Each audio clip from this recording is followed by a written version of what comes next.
Boa noite. Boa noite. Muita paz a todos. Que Jesus, nosso Mestre, nos abençoe, nos envolva a todos com seu amor. Que todos nós possamos receber aqui nesta noite o amparo que sempre recebemos da espiritualidade. Que nós estejamos receptivos para esse amparo espiritual. E ao retornarmos aos nossos lares, possamos levar dessa paz que os amigos nos oferecem.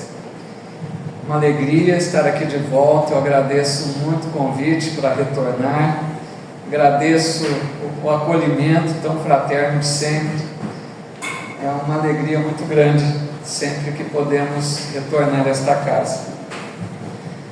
E como o nosso amigo Rogério já adiantou, o nosso tema eu busquei numa fala de Jesus que está no Evangelho de João, capítulo 10, versículo 10.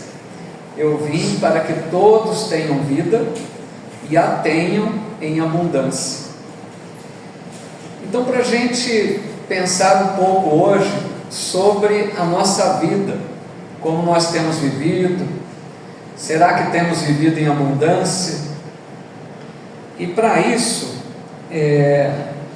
gostaria de levá-los a pensar que nós todos, espíritos em condição mediana de evolução na Terra, muitos de nós com certeza já merecemos, ou por misericórdia divina, recebemos a oportunidade do planejamento reencarnatório. Nós sabemos que o espírito em certa condição evolutiva, antes de vir à matéria, ele recebe a orientação de mentores da espiritualidade para fazer um certo planejamento da próxima existência corpórea. E nesse planejamento, muitas coisas são pensadas ali visando o progresso espiritual sempre. Então, prioridade seria o lar onde nós renasceremos.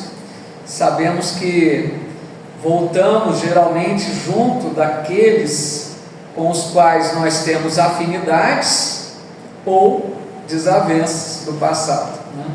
Então nós temos as almas afins, mas muitas vezes também dentro do lar estão aqueles com os quais nós não nos entendemos muito bem, justamente para uma reconciliação, para uma reaproximação. Então assim, nós planejamos nesse momento que antecede a reencarnação, muitas questões, né? Família, profissão, relacionamentos conjugais, quem nós iremos receber por filhos, se vamos nos casar ou não. São várias coisas que são planejadas antes da reencarnação.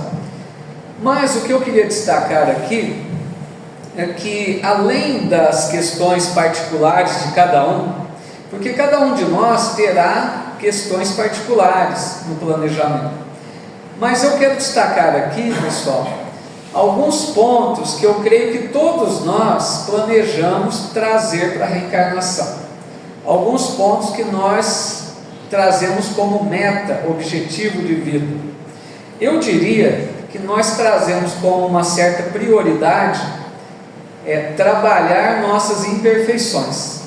Isso é algo certo, porque quando nós já estamos com algum despertar já de consciência, já entendemos a importância da reencarnação, nós sabemos que é uma oportunidade grande de melhorarmos, né? De transformar imperfeições em virtudes. Então esse é um objetivo, trabalhar nossas imperfeições. Segundo ponto que eu diria comum a todos, penso eu, conviver bem com nossos familiares. É como se fosse uma meta nossa também, principalmente com aqueles, né, que temos ainda alguma dificuldade. Então a boa convivência, auxiliar esses familiares para que tenham condições melhores de vida, que a gente seja atento, né, às necessidades daqueles que convivem conosco. Outra coisa que penso nós também trazemos como uma certa meta, né, para a reencarnação, é trabalhar a questão do desapego, porque em geral nós somos muito apegados, né, às coisas da matéria, tanto apego a coisas, né, materiais, como apego às pessoas. Então nós temos muito disso, né? Isso é meu, né? A gente tem aquele sentimento de posse, e as coisas do mundo também, o quanto que nos fascinam, a gente sente-se muito atraído ainda para as coisas da matéria, né? Os prazeres que o mundo oferece. Então trabalhar desapego também é algo importante na nossa condição. E penso que também trazemos como meta nos dedicarmos ao estudo das coisas edificantes e o trabalho no bem. Por exemplo, a casa aqui realiza quantos estudos, né? Então é tão importante participar de um estudo edificante que nos ajuda a compreender melhor a vida, compreender melhor as leis divinas, e o trabalho no bem, que é algo essencial também para a nossa condição espiritual. Então vejam que eu destaquei aqui alguns pontos que eu penso que são de interesse geral. Todos nós pensamos nisso, ou deveríamos pensar, né? Aí a pergunta é: quanto que nós temos buscado de tudo isso? Será que temos focado nessas questões?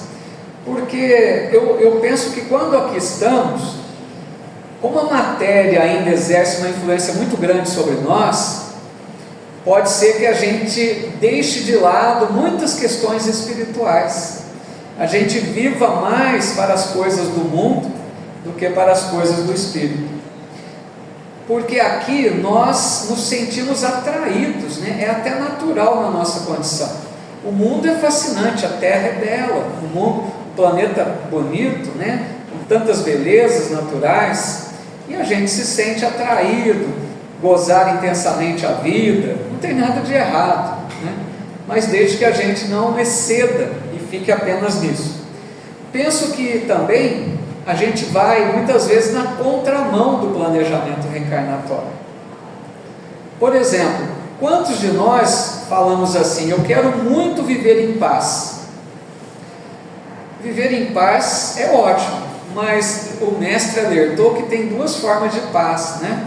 Tem a paz do mundo e a paz que ele oferece, e nós queremos a paz do mundo: ociosidade, tranquilidade, fuga dos problemas. Mas a paz que deveríamos buscar era a paz do Cristo, que é a paz da consciência tranquila do dever cumprido. Então vejam que muitos de nós, pode ser que nós estamos desperdiçando o tempo de nossa vida agindo contrariamente àquilo que nós planejamos. Às vezes a gente não está focado nas nossas metas, e aí, gente, tem um problema, porque a vida vai passando e pode ser que a gente se arrependa mais tarde de não ter vivido bem. Aí muita gente precisa entender o que seria viver bem, né? Porque viver bem para muitas pessoas é usufruir de tudo de bom que o mundo oferece, é gozar a vida intensamente. Essa é uma visão, viver bem. Agora, a proposta espírita e do Evangelho também é que nós tenhamos vida abundante, que é isso que nós vamos tentar trazer aqui hoje. Que nós tenhamos proveito da vida, vivamos de forma a evoluir espiritualmente, buscar aquilo que tem mais interesse para a alma. Porque, meus amigos, quem trabalha em reunião mediúnica já deve ter ouvido muito aqueles irmãos que voltam dizendo o quanto se arrependem do tempo perdido. Creio que vocês já devem ter ouvido muito isso, que os espíritos voltam arrependidos de não terem aproveitado bem o tempo, no sentido de serem úteis, de fazerem o bem, de desenvolverem virtudes, né? É lógico que a gente tem direito, e é natural que a gente aproveite a vida também, com as belezas que o mundo oferece, uma viagem, uma delícia, né? Todo mundo gosta disso. Mas o problema é se a gente foca apenas nisso e a gente deixa de lado, às vezes, aqueles outros interesses da alma, né?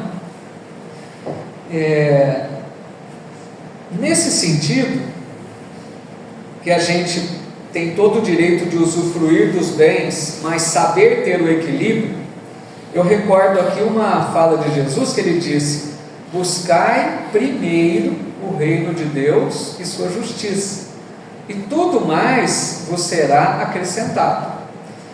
Então, o que seria buscar primeiro o reino de Deus? É aquela pessoa que já se sente um espírito encarnado, a pessoa que sabe o que está fazendo aqui na terra, a pessoa que quer evoluir realmente. Então ela se esforça para fazer o bem, se esforça para se melhorar moralmente, se esforça para perdoar as ofensas. Então essa pessoa está tentando ao máximo viver de acordo com as leis divinas, fazer o seu melhor. Então ela está buscando o reino de Deus em primeiro lugar, e aí as demais coisas lhe chegarão, né? Então essa é a importância, a gente saber analisar a nossa vida.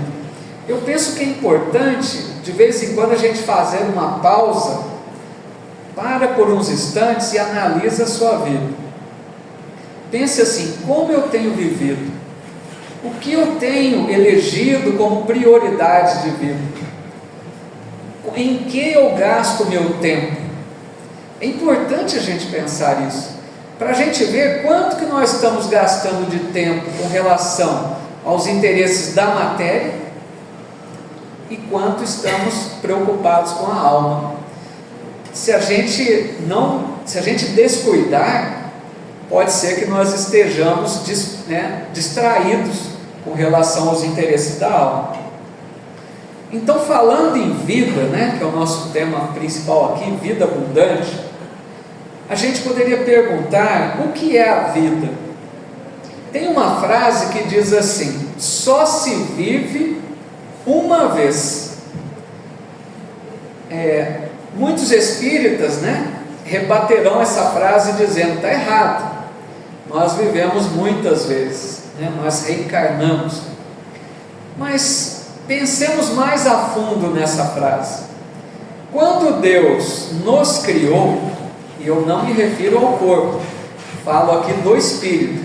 Quando Deus cria um espírito, qualquer um de nós que fomos criados há milhares e milhares de anos atrás, Deus coloca em nós, em todos nós, da sua essência divina.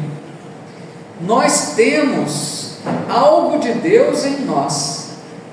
Então nós temos um potencial gigantesco.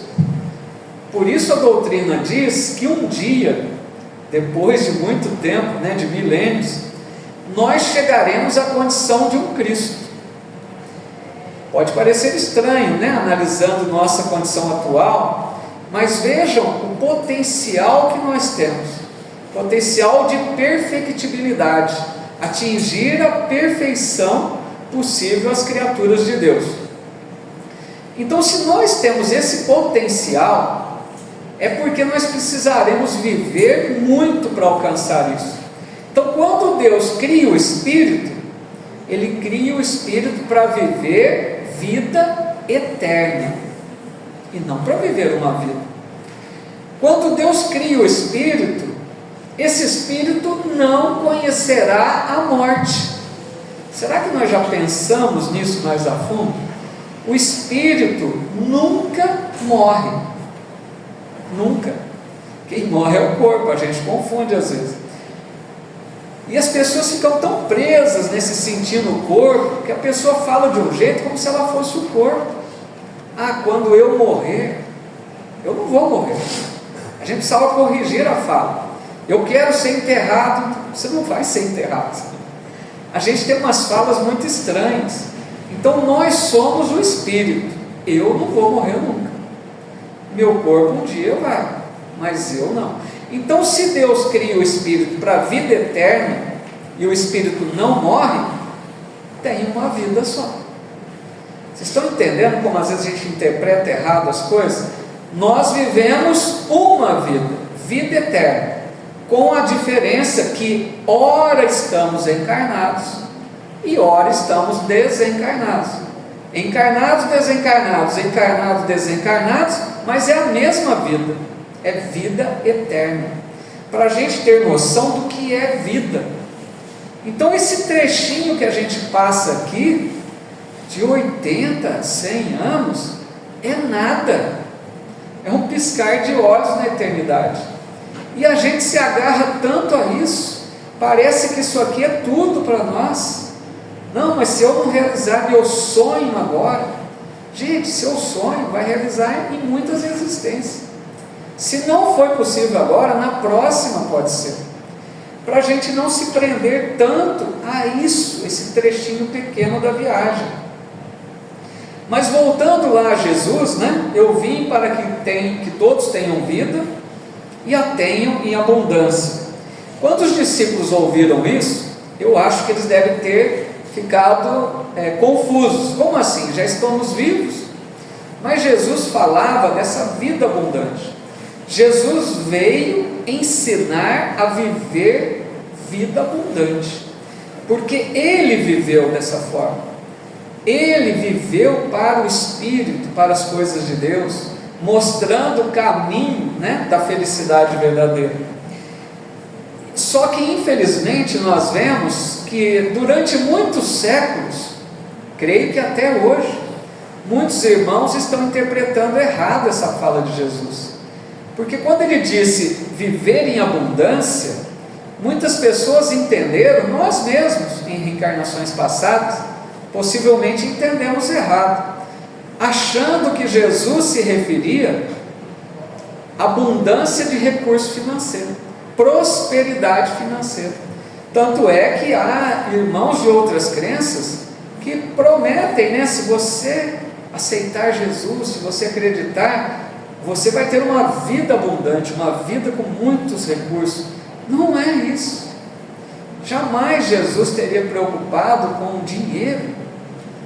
Vida abundante é viver vida plena, vida de espírito imortal consciente, é viver de acordo com as leis de amor de Deus, é ser fraterno, ser útil, ser amigo, ser compreensivo, viver dando exemplos como o Mestre deu. Por isso tem uma frase também de Jesus que mostra muito essa questão de vida abundante.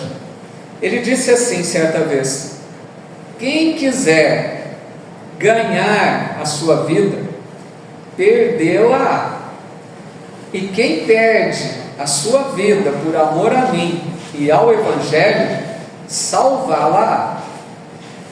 Pensemos nessa frase. Quantas pessoas no mundo hoje estão desesperadas para viver a vida intensamente? Porque eu digo sempre que existe como uma voz ecoando no mundo, uma voz que chega para nós dizendo assim: a vida é curta, aproveita, a vida passa rápido, você precisa ser feliz. Então quem dá ouvidos a essa voz do mundo fica apavorado, porque realmente a vida passa rápido. Aí a pessoa pensa assim: eu preciso ser feliz hoje, eu preciso gozar a vida. E essa pessoa desavisada, muitas vezes não mede esforços para viver essa vida, né? Aproveitar a vida. Quantas pessoas passam por cima do direito de outros, né? Agem desonestamente, não respeitam, né, questões morais, para viver intensamente. Quanto que a gente vê hoje, né, de corrupção, de desvios. A pessoa acha que ela está sendo esperta, porque ela vai ter muito dinheiro para gozar a vida. Então são esses que querem ganhar a vida, perdê-la, porque essa pessoa perde a vida desde já. Chega uma hora que a consciência cobra, vão se sentir atormentados pelo erro que estão buscando. Além do que, após a desencarnação, qual não será o sofrimento desses espíritos que viveram apenas para as coisas da matéria, ao passo que aquela outra pessoa que aos olhos do mundo está perdendo a vida, qual seriam? Aquelas pessoas que muitas vezes sacrificam suas horas de lazer, sacrificam seu descanso para atender a necessidade alheia. Aquelas pessoas que se importam com o outro, que percebem as dores dos irmãos em humanidade e não medem esforços para ajudar. Essas pessoas estão perdendo a vida. O outro vai dizer, poderia estar aproveitando e estar ali atendendo os outros sofredores, mas Jesus disse, esses serão salvos, né? Esses serão reconhecidos como os verdadeiros filhos de Deus. Então aí a gente vai percebendo a diferença, o que é viver bem, né? O que é aproveitar bem a vida, o que estamos fazendo aqui. Nesse sentido, que nós estamos aqui para evoluir, a doutrina espírita deixa muito claro, reencarnação, principal objetivo, evolução. Estamos aqui para evoluir. Nesse sentido, eu me recordei de uma fala de um rabino do primeiro século. Eu achei interessante porque essa fala é citada até pelo Cortella, o grande filósofo, né, o professor Mário Sérgio Cortella. Assisto às vezes palestra dele e ouvi já ele fazer referência a isso. Ele faz referência a um rabino do primeiro século de nome Hillel, ou Hillel, dependendo, escreve com H, né? Então Hillel foi um rabino que viveu lá no primeiro século de Jesus. E esse rabino muito sábio, é interessante que o Humberto de Campos, né, o nosso irmão X, ele cita também esse rabino no seu livro Brasil, Coração do Mundo, Pátria do Evangelho, porque ele fala que Jesus certa vez visitou a Terra para observar como estava o planeta, a humanidade, já planejando transplantar a árvore do Evangelho da Palestina para o Brasil.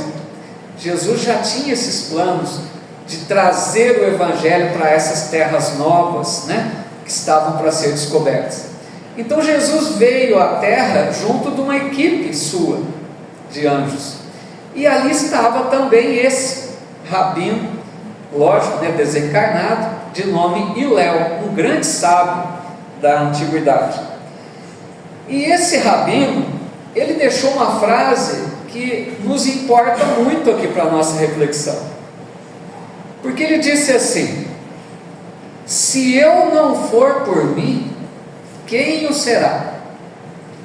Mas se eu for só por mim, que serei eu? Se não agora, quando? Olha que frase interessante. Se eu não for por mim, quem o será? Quer dizer o quê?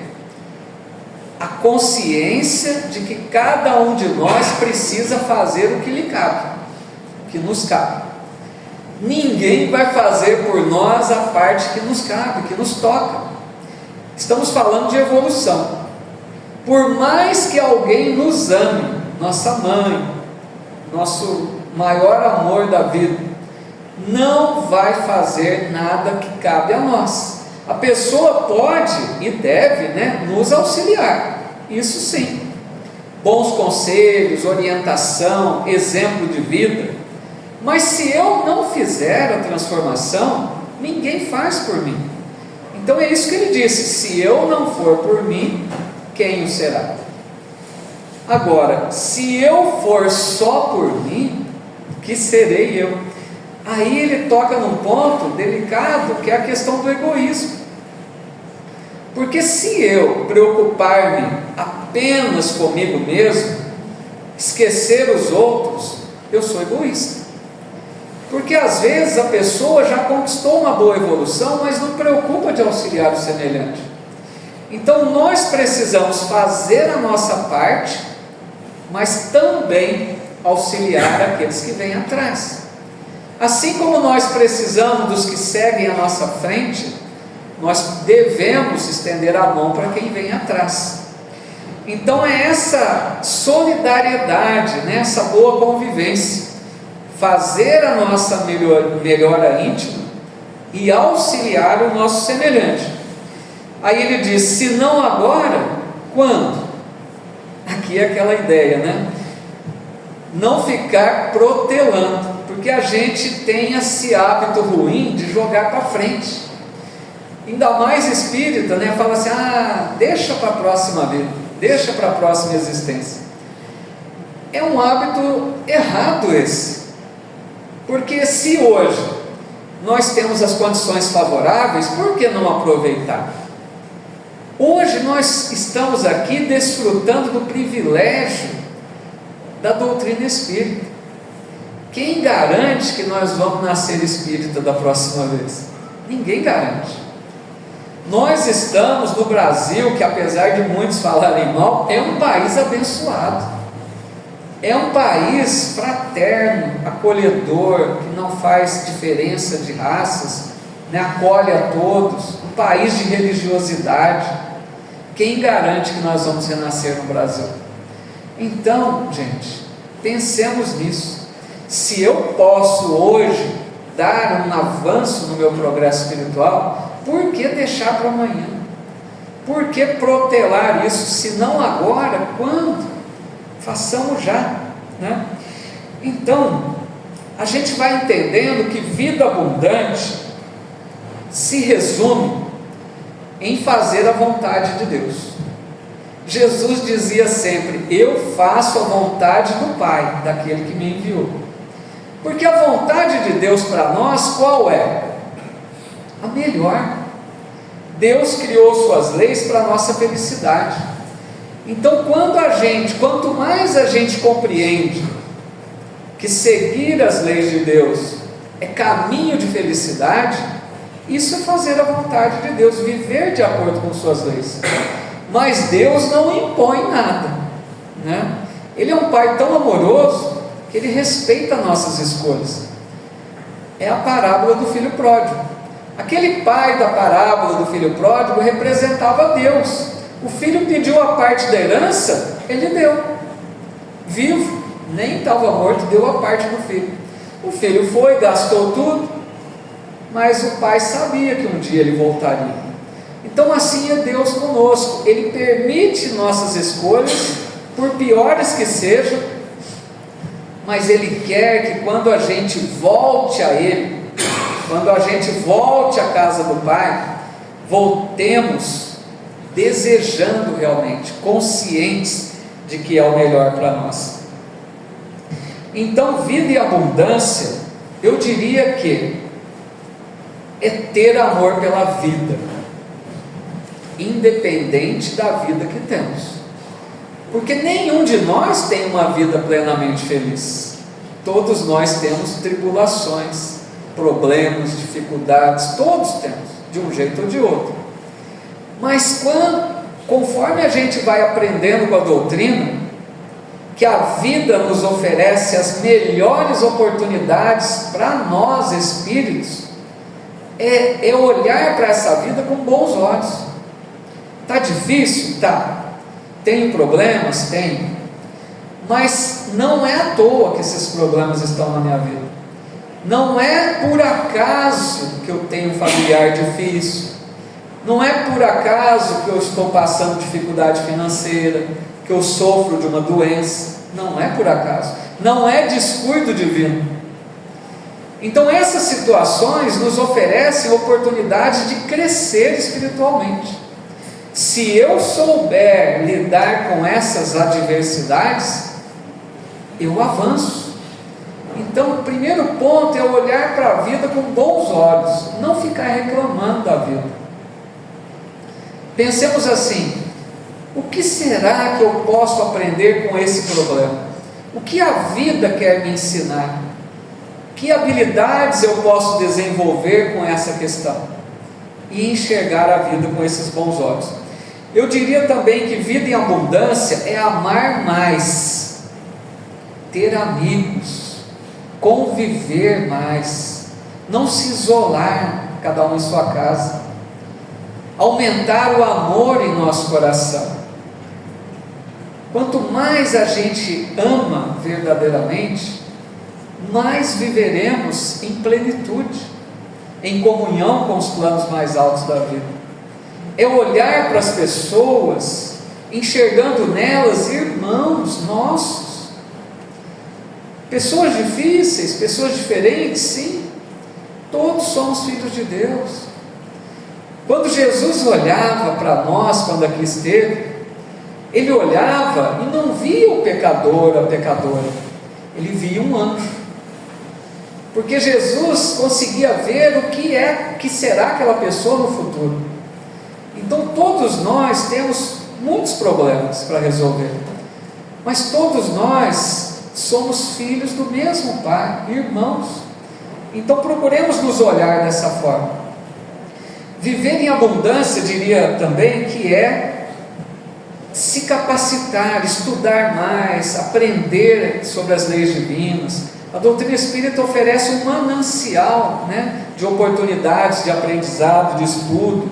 Quanto mais a gente conhece sobre a vida, sobre as leis divinas, mais nós nos tornamos eficientes para auxiliar. Me recordo que certa vez perguntaram a Emmanuel: Emmanuel, você é um espírito tão ocupado, como que você aprendeu tanto do Evangelho? E ele teria dito assim: meu filho, eu aproveito a bênção dos minutos.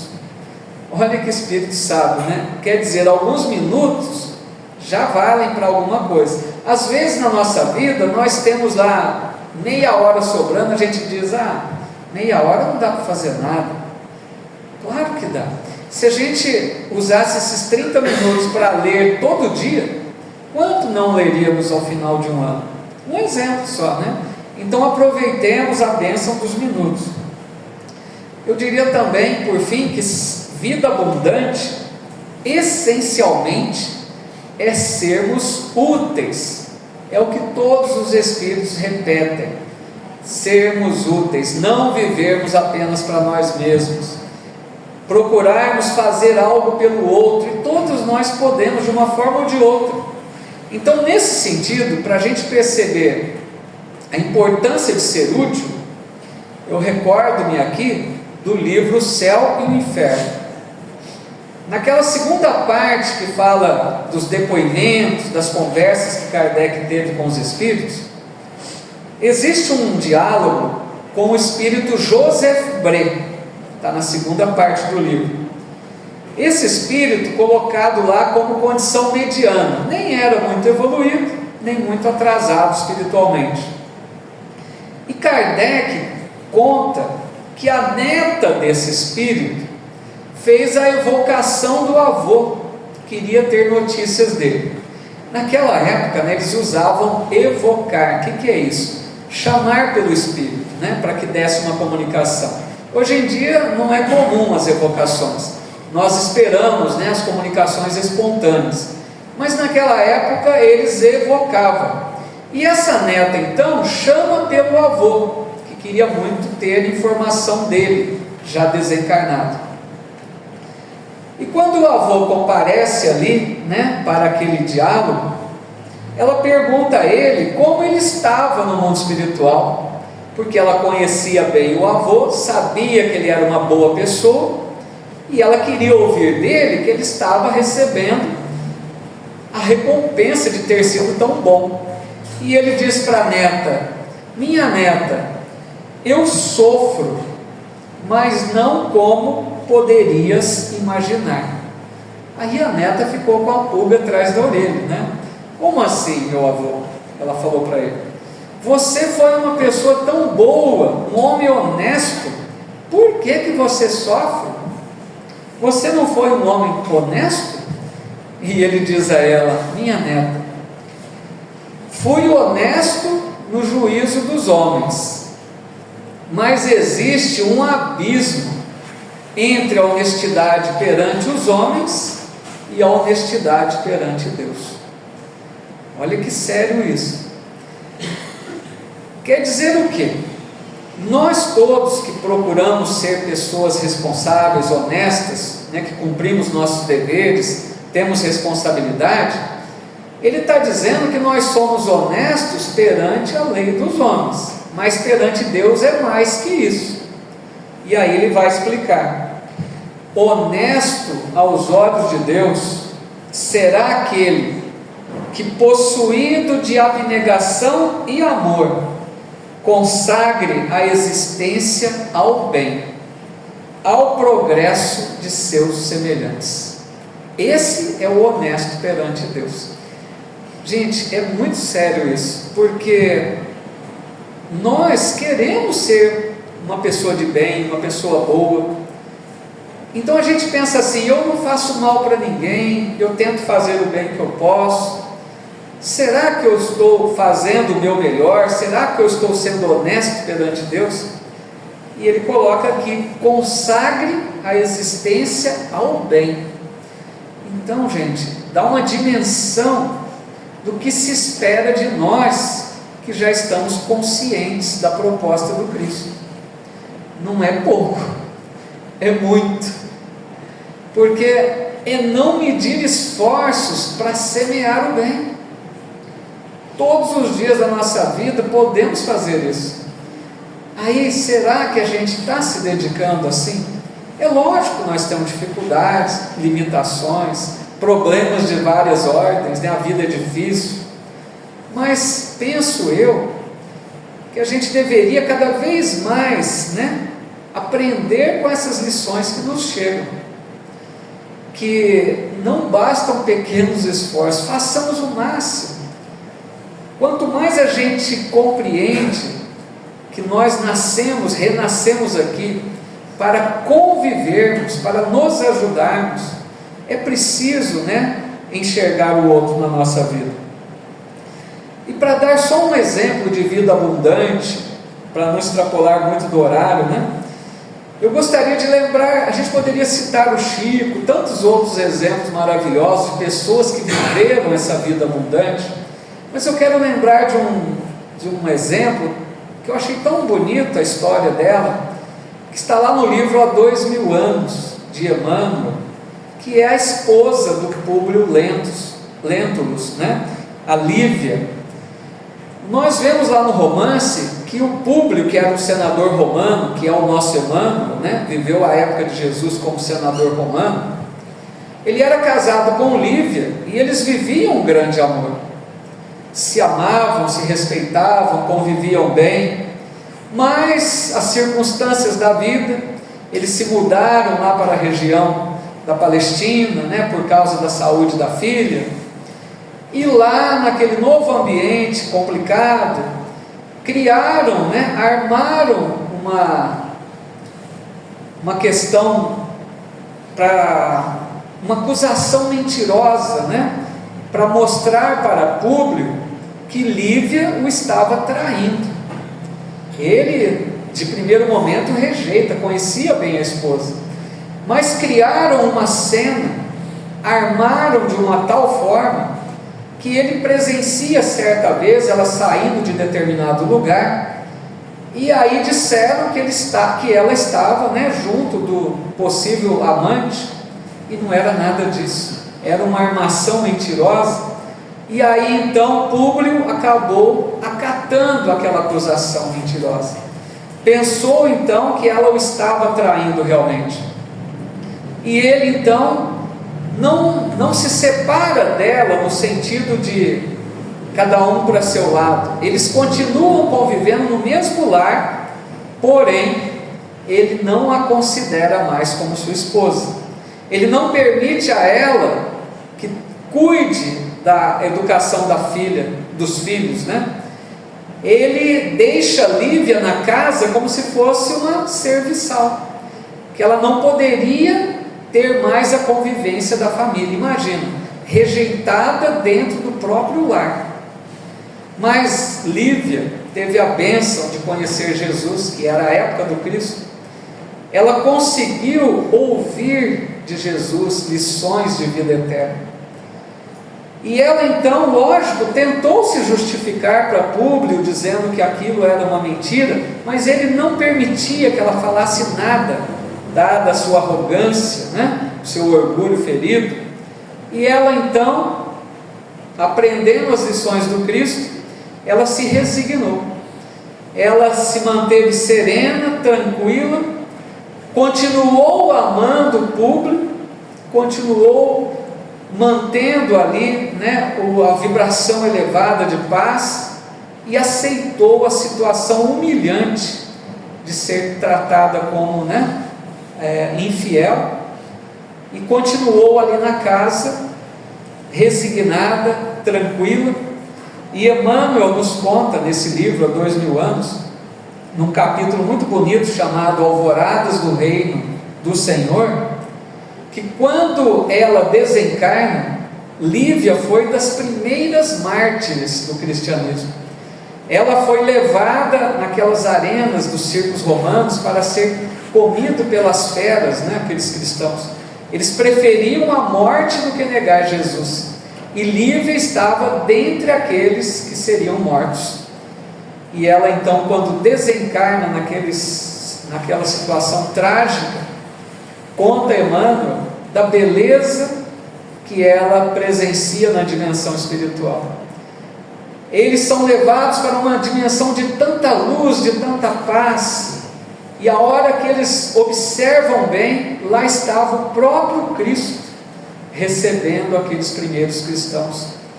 E ela se sente até sem merecimento para tudo aquilo. E ela diz: eu fiz tão pouco para merecer isso. Então, para a gente ver que vida abundante nem sempre é uma vida feliz. Ela não teve um bom tempo, porque ela viveu isso, amigos, por 25 anos. Ela ficou excluída dentro do próprio lar. Então ela teve uma boa parte da vida que para muitos seria horrível, uma vida infeliz, mas foi vida abundante, porque ela soube manter-se fiel, né, à proposta do Cristo. Ela não desejou o mal para o seu marido, ela continuou amando a ele, manteve-se serena, tranquila, com fé, com esperança, e foi uma grande vida, né, abundante. E para a gente encerrar então, recordo-me aqui uma lição de Emmanuel, só uma frase, que é a lição 166 do livro Caminho, Verdade e Vida, que Emmanuel intitula Posses Definitivas. E ele diz assim: o Divino Mestre veio até nós para que sejamos portadores de vida transbordante, repleta de luz, amor e eternidade. Sejamos portadores de vida imortal. Então essa é a proposta do Cristo para nós, que a gente aproveite essa estada aqui no mundo para fazer luz em nossa vida, né? Vida abundante. Então assim me recordo, como já citamos esses cristãos do princípio, esses cristãos que preferiam a morte do que negar Jesus, eles eram levados então àqueles circos, às arenas, para serem queimados, para serem lançados às feras, e eles entravam muitas vezes cantando, tamanha fé. Mas também havia naquela época os gladiadores. Os gladiadores eram aqueles homens que lutavam até a morte para divertir os romanos. Então entravam os gladiadores na arena sabendo que um deles ia morrer. E esses gladiadores, quando entravam na arena, eles diziam em respeito a César: Ave César, os que vão morrer te saúdam e te glorificam. Mas os cristãos, amigos, quando entravam na arena, sabendo também que vinha a morte pela frente, eles diziam: Ave Cristo, os que vão viver para sempre te glorificam e te saúdam. Muita paz a todos.